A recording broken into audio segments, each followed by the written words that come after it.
단계적 일상 회복, 어제가 첫날이었는데 분위기가 어땠을까요? 김유진 아나운서.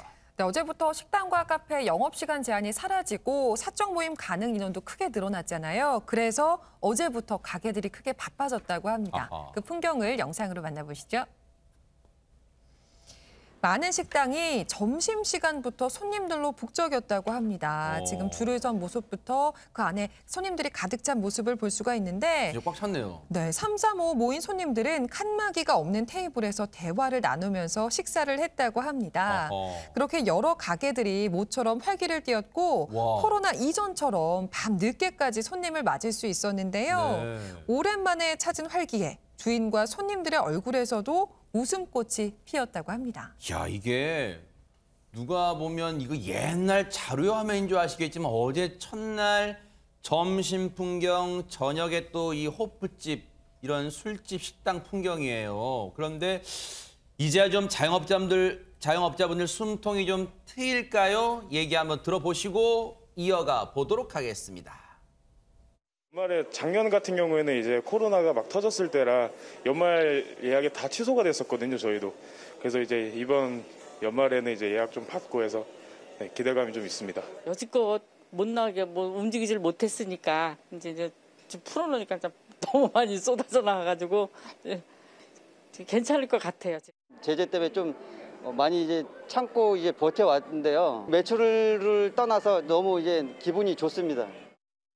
심적으로 답답했었는데 다른 사람도 만나고 이렇게 소통을 하다 보니까 좀 기분이 좀 좋네요.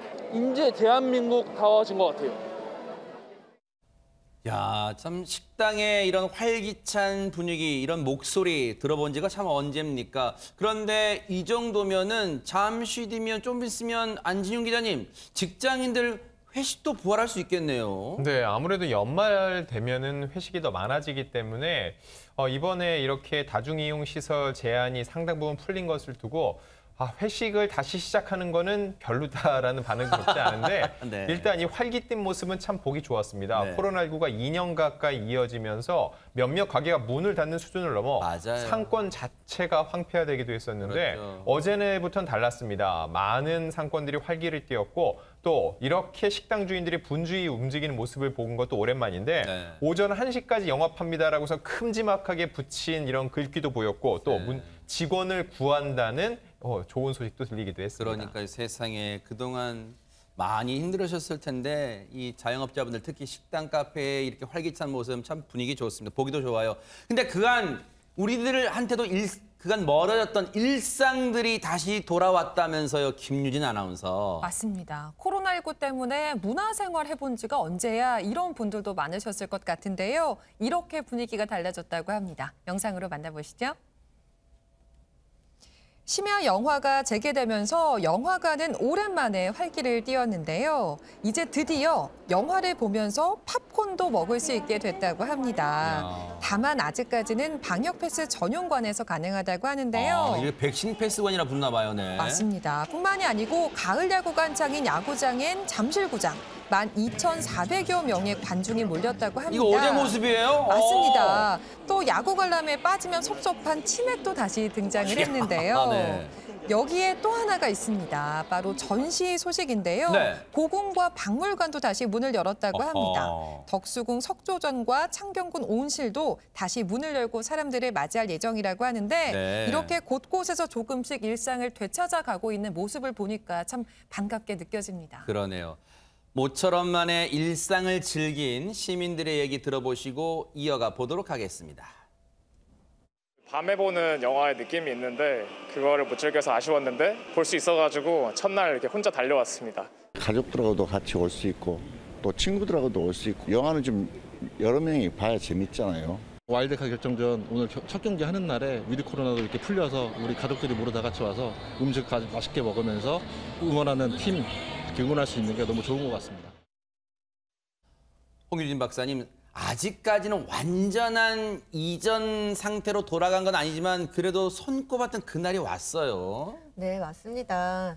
특히 이제 앞에서도 말씀해 주셨는데 저도 코로나 이전에는 이제 심야 영화 조용하게 관람하는 것을 좀 즐기기도 했는데요. 네. 이게 이제 드디어 가능해졌다라는 거죠. 네. 특히 이제 백신 패스관이라고 해서 접종 완료자들 대상으로 팝콘도 먹을 수 있고 또 이제 뭐 가족이나 친구, 연인들이 같이 앉아서 옆자리에 앉아서 관람을 하는 것도 가능하다고 합니다. 이게 얼마만이에요, 진짜. 그리고 또 스포츠 좋아하시는 분들 계시잖아요. 네. 그래서 이제 코로나 때문에 2019년도 10월 한국 시리즈 이전에 10,000명 이상이 모인 게 그때가 마지막이라고 해요. 자. 그런데 아까 보셨던 영상에서 이제 1만 명 이상이 넘는 관중들이 지금 잠실구장에 모였잖아요. 특히 또 묘미라고 할 수 있죠. 치맥이라고 네. 하는 치킨과 맥주도 같이 먹으면서 관람이 가능하다고 합니다. 네. 근데 최진무 교수님, 예. 야구장에서 앞서 저렇게 치맥, 참 야구장의 재미라고 할 수 있잖아요. 치맥은 가능한데 안 되는 게 또 있다면서요? 그렇습니다. 안 되는 게 있습니다. 뭐가 있을까요? 함성과 구호입니다. 그러니까 먹는 건 되는데 막 네. 응원할 때 소리 지르고 구호 막 외치고 이러잖아요. 네. 그 함성과 구호는 안 되는 것으로 지금 돼 있습니다. 왜냐하면 마스크를 착용을 하더라도 이게 함성을 지르거나 구호를 외치다 보면 이게 침을 막을 수 있는, 즉 비말로 감염이 되잖아요. 비말을 막을 수 있는 게 떨어진대요. 그래서 중수본에서 밝힌 내용을 보면 네. 마스크를 써도 함성을 외치면 비말 배출이 될 수 있고 그랬을 때 이게 확산이 될 수 있는 위험성이 있기 때문에 비말과 함성은 지금 금지하고 있고요. 특히 지금 아까 보신 것처럼 이렇게 치맥을 먹을 수 있는 장소에서 마스크를 벗고 지금 먹고 있잖아요. 거기서 만약 또 함성을 지르거나 구호를 외치면 더 위험해질 수 있어서 네. 야구장에서 현재는 구호와 함성은 하지 못하도록 돼 있고요. 네. 오늘 저녁에도 잠실 야구장에서 경기가 있을 예정인데 맞아요. 가시는 키움과 분들 두산 경기 있어요. 예, 맞습니다. 네. 반드시 꼭 함성 구호는 삼가해 주시길 바라겠습니다.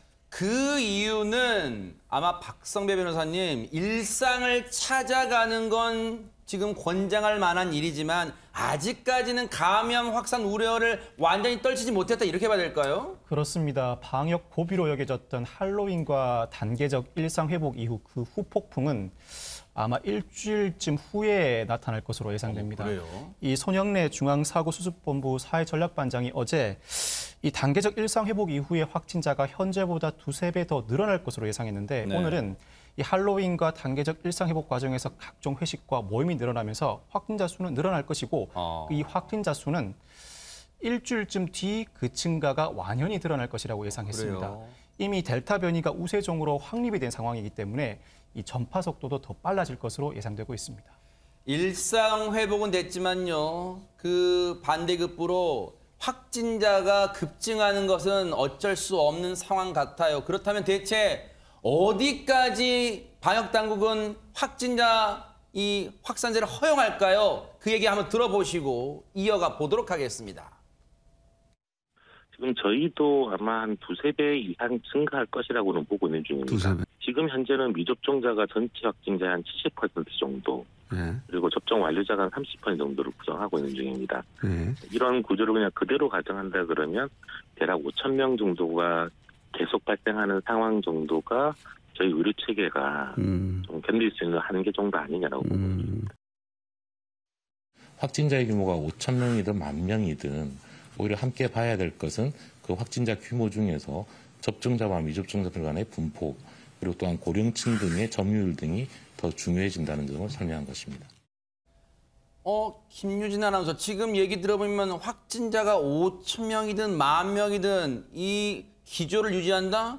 그럼 확진자가 10,000명 나와도 위드 코로나는 계속 한다는 거예요? 그렇습니다. 현재 정부는 의료 체계에서 감당할 수 있는 일일 확진자 수 규모를 5,000명에서 최대 10,000명까지로 보고 있습니다. 이 말은 10,000명을 넘어서는 순간은 지금 진행하고 있는 일상 회복 단계를 중단하게 된다라고 이야기를 하고 있는 건데요. 아하. 이때는 비상 조치가 시행이 되게 되는데 어떤 것들이 있느냐? 방역 패스 대상 시설을 확대하고 사적 모임이나 행사 규모를 제한하는 방안을 검토하고 있다고 합니다. 네. 많은 분들이 어제 일상회복 첫날을 진짜로 만끽하셨을 테고 또 대부분의 이 시민분들이 철저하게 또 마스크 등 개인 기본 방역은 지키셨을 것 같아요. 그런 가운데 세상에 불미스러운 일도 벌어졌다면서요, 안진용 기자님. 네, 지난 7월입니다. 자녀 2명과 함께 충남 아산의 한 쇼핑몰에 있는 식당에 들렀던 여성은 황당하고도 또 소름 끼치는 경험을 하게 되는데요. 그날 식사를 마치고 잘 귀가를 했습니다. 그런데 뜬금없이 모르는 연락처로 문자가 온 거죠. 그 내용은 바쁘겠네요. 이름이 어떻게 돼요? 저는 누구입니다. 좋은 친구가 되고 싶습니다라는 내용이었습니다. 이 문자를 보낸 사람은 바로 그 식당 주인이었습니다. 요즘은 이렇게 수기로 작성하는 경우도 있잖아요. 그날 이 식당에서는 QR코드가 없다고 안내해서 수기 명부를 작성을 하도록 했는데 이 여성이 적는 그 연락처를 일일이 식당 주인이 보고 연락을 취했다는 거죠. 아니 우리가 혹시나 하고 좀 찜찜한 구석이 있는데 그게 우려가 현실이 됐어요. 수기명부에 적은 연락처로 연락했답니다. 세상에 홍유진 박사님. 네, 맞습니다. 그 연락 내용을 살펴보면 친구하자라는 내용인데요. 근데 사실 친구를 하자라고 하면 뭐 연령대나 이렇게 좀 나이대가 비슷하다라고 할 때 하는 얘기인데요. 그런데 이 여성이 말씀을 하시기를 이 식당 주인이 50대라고 합니다. 그러면 이 식당 주인의 나이가 우리 아빠보다 많다. 내가 딸이나 조카뻘 정도 되는데 너무나 태연하게 친구를 하자고 말해서 너무 깜짝 놀랬다. 소름이 끼쳤다라고 하면서 굉장히 놀라고 황당한 심경을 전하기도 했습니다. 너무 놀라고 머리가 하얘져서 어떻게 대처할까 정말 난감했을 것 같아요. 이분은요, 최지봉 교수님. 당연하죠. 이게 뭐 얼마나 황당합니까? 본인은 그냥 QR코드가 없어서 거기 적은 거잖아요. 그건 비밀이 보장돼야 되는 거예요. 그러네요. 아무리 식당 주인이라도 개인정보 아닙니까? 그거는 폐기하거나 아니면 보관하고 있다가 필요할 때만 써야지 자기가 개인적으로 원하는 일을 하기 위해서 그 번호를 사용했다. 이건 큰 문제인 거죠. 그러니까 저는 이 식당 주인의 태도도 너무너무 이해가 안 돼요. 왜냐하면 황당해서 답을 하지 않았대요. 처음에는 문자가 왔을 때 이 여성분이 너무 황당하잖아요. 그렇죠. 답을 안 했더니 이 식당 주인이 뭐라고 문자를 보냐면 혹시 제가 뭐 실수했냐? 실수했죠. 또 하나 잘 출근했냐? 뭐하는 이거 말이 됩니까 지금? 이런 문자를 또 보냈어요. 그러니까 여성이 명부에 적힌 전화번호로 연락하는 건 불법이다. 이렇게 경고 메시지를 보냈어요. 그러네요. 분명히 보냈어요, 경고를. 그렇죠. 그러면 그만둬야 되는 거잖아요. 거기에 또 문자를 보냅니다. 그저 좋은 뜻으로 얘기했다. 편한 친구로 지내자. 아까 홍유진 박사가 나이 차 얘기했잖아요. 친구로 지내자 아니요. 지금 뭐 하는 행동이십니까? 이런 문자를 보내는 것 자체가 문제고. 그래서 여자 손님이 이제 그걸 차단했는데 이게 문제는 뭐냐면 그런데도 식당 주인의 연락은 메신저로 계속 됐다는 거예요. 아, 번호가 저장돼 있으니까 메신저가 뜨잖아요. 그렇죠. 이런 식으로 이건 정말 불법적 행위고요. 개인정보를 본인의 어떤 이익을 위해 사용하는 것이기 때문에 이건 절대로 안 되는 불법 행위거든요. 이런 행위를 통해서 다른 사람에게 불안감을 조성하는 이런 행동을 했다고 하니 정말 분노가 치밀어 오릅니다. 그러니까요. 아니 경고했는데도 그 말귀를 못 알아듣고 계속 보냈잖아요. 그러면 김유진 아나운서 이 여성분 이렇게 그냥 속수무책 당하고 그냥 참고만 지낸 거예요? 아닙니다. 불쾌한 연락이 계속되니까 결국 이 남성을 경찰에 고소를 했습니다. 근데 그러고 나니까 이 식당 주인의 태도가 돌변했다고 하는데요. 이 식당 주인은 손님이 나에게 의도적으로 접근해서 전화번호를 준 것이다. 그리고 자신은 그저 워킹맘이라서 돕고 싶은 마음에 연락했던 것이다. 이런 황당한 주장을 펼친 겁니다. 자신이 보낸 문자 메시지가 있는데도 오히려 남 탓으로 돌리는 뻔뻔함을 보이고 있습니다. 박성배 변호사님. 이 경찰은 문자 메시지 등 관련 증거를 확인한 결과 식당 주인의 주장에 근거가 없다고 판단합니다. 결국 경찰은 식당 주인을 개인정보보호법 위반 혐의로 검찰에 송치합니다. 혐의가 인정된다는 의미죠. 또한 이 사건은 지난 7월에 발생한 것으로 보이는데 이 스토킹 처벌법이 시행된 올해 10월 21일 이후에 이 사건이 발생했다면 지속적 반복적으로 메시지를 보내 불안감을 야기하였다고 평가할 수 있어서 스토킹 처벌법 위반 혐의로도 추가로 처벌될 수 있는 사안입니다.